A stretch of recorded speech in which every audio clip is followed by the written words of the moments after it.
let's go over floaters in this one. We'll talk about them a bit and we'll make one as well. So I can show you kind of the process of doing that. But floaters are just additional geometry that sit on top of your high poly model that bakes down into the low poly model, right? If you do this in a particular manner, it works out really well, generally speaking. So what we're looking at here is most of this is just floaters, right? So it's nothing crazy here going on really, but lots of floaters here. This is the the low poly sticking through there. And so it's just additional geo. Now this geo, it can be standard modeled. You can use booleans to create it, however you want to create it.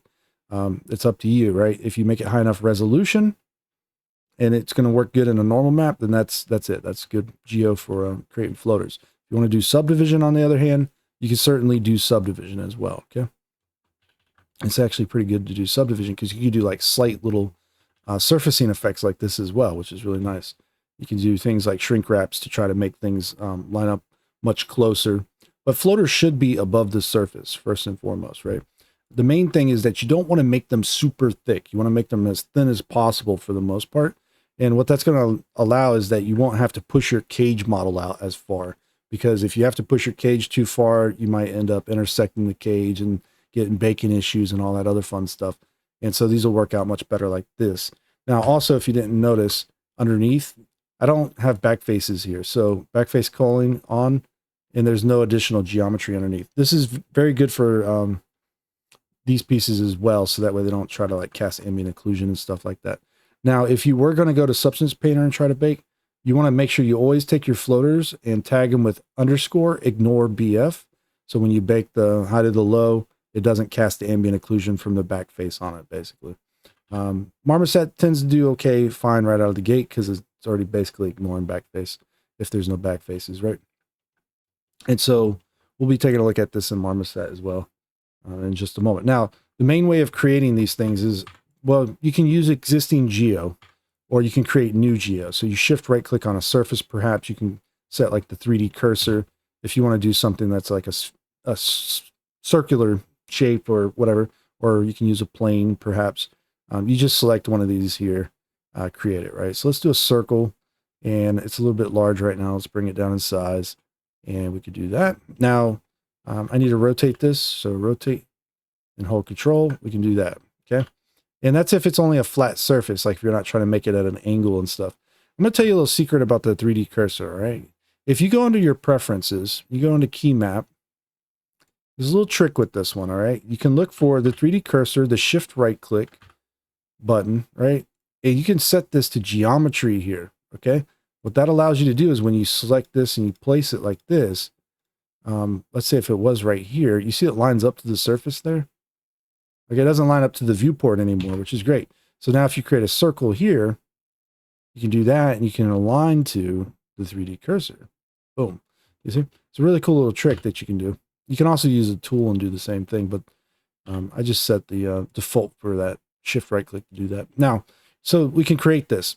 This is good because now we can press AF and we could do like G, Z twice, and we can just pull it up a little bit.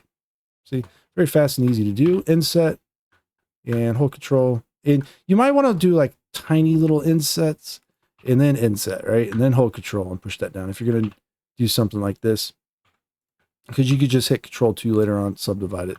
And that's basically a floater right there, guys. A little minor one, right?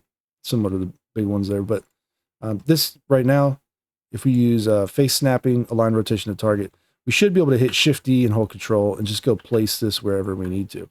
For whatever reason, if you did not get your origin point right, like this one, right, you can hit control period and try to adjust it and realign your origin point by rotating it or doing whatever you got to do there. This also might need to be, it's really easier to do this with machine tools, but you can press like Shift S and put your origin to this face, for example, right? And when I do that, it's going to look basically the same way for the most part. It might be at a slight weird angle sometimes, but here's the thing. It's going to be lined up to it, but the origin point will be right there, not below it where it was, where that 3D cursor would have been. So all you got to do is just move it out basically a little bit. That's it. That would work again. You could go place it around however you need to basically. It should anyways. Why is it not doing that? What's going on here? Oh, we're using face project and that's odd. Why is it changing size here? What am I doing here that's wrong? Am I in edit mode? Oh, I'm in edit mode. That's why. Yeah, there you have it. Okay, yeah. So don't be in edit mode when moving those around. Be in object mode. All right. That's the main thing. All right. So you can lay all these out like this, no problem. Here's a couple tricks though. If you're gonna go across seams, you want to be very deliberate with what you're doing and match the geo. So you can see this one was modeled separate from this one, right? And now, so this was another manual bevel. Remember, normal maps and bakes anyways, usually you're just expanding a cage. And so it's going to try to expand out on the normals, which means that when you're baking, you're looking down at the face, generally speaking, right? So you want to make sure that you are trying to line these up with the geo as if it was like a cage being pushed out. Okay.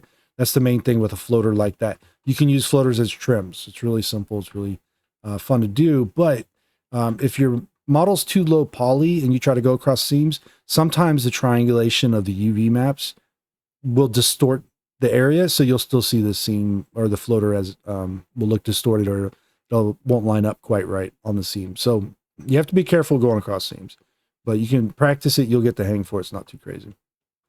And other meshes where you want them to go like from here, say, and then go down and intersect through, you can do that. Sometimes it's not desirable though to actually do that. It's sometimes better to just think about like we're projecting this geo, like we want to be able to see it like it's actually going down to the surface. And sometimes this actually works out better than actually sending it down to intersect. So that's something else. And you can stack floaters on top of floaters, right? And then you can make a really interesting compositions. You can get actually pretty wild with them doing things like this, right? So that we have little details like this, all right? Now, next up, the floaters themselves. These are high poly models, right? So high poly models, you can assign materials to them. And you can set them up something like so right here, okay? In our case, this is the way, at least the way I've set them up. Now, when you assign materials to high polys, right? The trick about this is when you bake it, you can actually use these as color ID maps, basically a material ID map. That's what you're creating more or less when you assign materials. So if you wanted to, you can do this number and set your materials the way you would want them to behave inside of Substance Painter. You can use this in Substance Painter. Color ID map you use in Substance Painter to assign materials fast. That's all. It's really all the only trick to it. But yeah, so anyways, you just set it up like that. You're good to go. For Marmoset, what we would do is just make sure they're named correctly. I got it all named object underscore high, and then ignore BF for Substance Painter, but for Marmoset, it doesn't matter. So that's good. I got my low poly. It's already set up. And I already got a scene open with all this set up in Marmoset, but we'll start it over. And I am local view. What's going on here? No, Alt H, bring that back. Okay. I want to take both of these, make sure they're all visible, select them all. And before you go to Marmoset, you do want to make sure you follow like regular baking kind of things, like sharps. Sharps on your low poly have seams. Okay. You unwrap it appropriately. And also, if you're going to do weighted normals, you do smooth by angle, perhaps. You do your weighted normal, and then you do triangulate. So you go through that stack like that. Okay. And that's how that goes.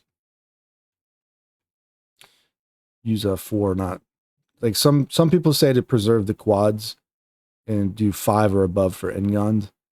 I do below only because I know that the triangulation will switch on the quads as well, and it can influence how your bakes come out, basically, if you didn't know that. So this is keeping the quads is better for going to other software, generally speaking. But for a high to low bake, you probably, and you're like creating the finalized game asset, it's probably better to do everything as triangles.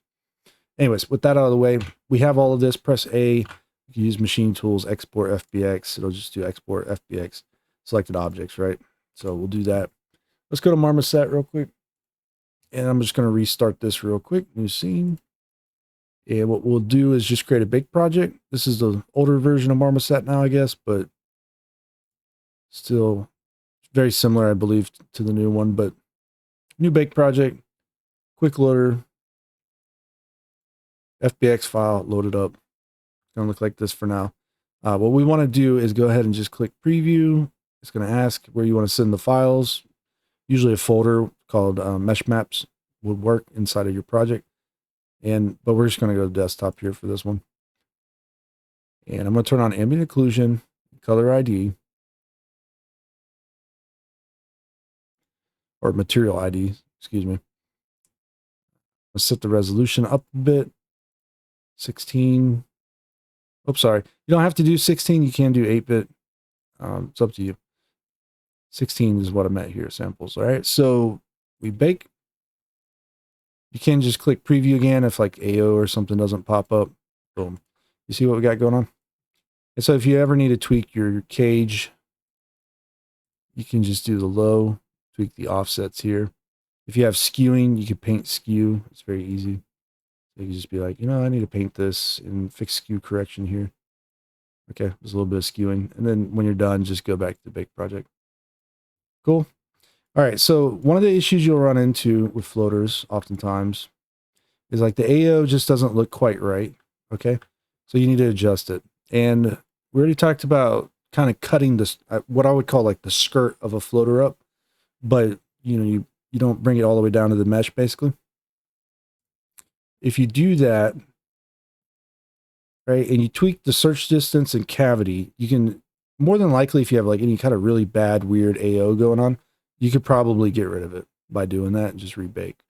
And you can make some interesting, good looking stuff, basically. You can see that search distance is a little much. Cavity weight's a little bit much, maybe, who knows. And then you can tweak it around and get it going just the way you want it anyways. All right, good enough. If you have two-sided check by accident, what you'll have is all the floaters get ambient occlusion behind them, basically. And generally, that's not what you want. It actually doesn't even show up because of our settings right now. But yeah, it'll get ambient occlusion behind it. So that's not right. That's not what you want usually. But if we turn it off, it does a better job of ignoring it, basically. So that's good to know for that one. And you can see they bake fine. I mean, there's really nothing crazy going on here. The over the seam here, not really that bad at all. I mean, it's a very high resolution texture, but not that bad. We got the little subtle surface detail. We got the bigger stuff. We got the overlaps one on top of each other. And it's pretty good. That's about how it should go for you when doing this. So you can take a really simple, basic model and just make it look like it's the most complicated thing in the world. No problem, right? You can add like rivets all the way around and all kinds of stuff. Just go to town with it. So other than that, let's take a look at that material ID, right? Boom, color ID. So you can use this in Substance Painter to quickly assign materials by just dragging out materials and holding control, basically. So that's what that's useful for the most part, or just any type of masking or anything like that. So that's good. And yeah, so simple enough, really fun to do, really easy stuff to make. Have fun with it. Seriously, just make a very simple object like this and just start throwing floaters on it, see what you can come up with, because you can create really complex setups with floaters as well. Like for example, these are all kind of simple in nature, except for maybe like these ones stacking here. But you could create like a frame or like a bezel or something like for a vent or a TV screen, and then put a screen inside of it and then stack a crack on top of it or something. There's all kinds of weird stuff you can do with floaters. Like it's just, you add more and more detail with geometry, right? And that's really the trick with it, is just as long as it looks right when you're looking down at the object, that's what matters most. Now, one other thing I want to mention is that if you have cavity on, this could be useful while you're modeling, generally speaking. But when you want to just look at the floaters, turn cavity off. It's going to give you like, what we see here basically. So it's going to look more like it would bake for the most part. You just want to make sure that when we're looking down at these like this, you can also switch like the normal map preview. And you can see if like we're going to have little discrepancies on edges and things like that. Okay. Notice this edge was very sharp as well. When we take a look at Marmoset again, if you do that number like that, it doesn't always mean it's going to bake very sharp like that, right? Like sometimes they can look a little bit softer, but a lot of times they show up very, very sharp still. So Marmoset does have a soften tool in here. Sometimes it can be helpful for things like that, but it's just blurring the textures basically. That's all it's really doing. So It's going to blur them. So it actually might create kind of like mistakes or errors on seams and stuff. So you got to be careful with that one. Although it's an interesting effect to utilize. But for whatever reason, it doesn't seem like it's doing much right now. It's not blurring very much. You can turn it up higher.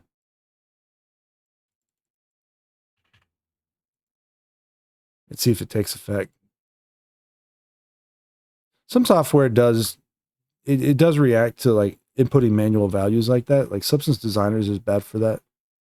I don't know how if that really affects Marmoset much though. I haven't really tried it before. I hardly use Soften, but yeah, you could try using that. But you can see that little slight difference there now. There is a difference between them. It does soften it up just a little bit here or there. Hard to see it though, right? Anyways. Yeah, so that's floaters, guys. If you enjoyed this video, leave a like, subscribe to the channel, all that fun stuff. I'll check you out in the next one, all right? Take care.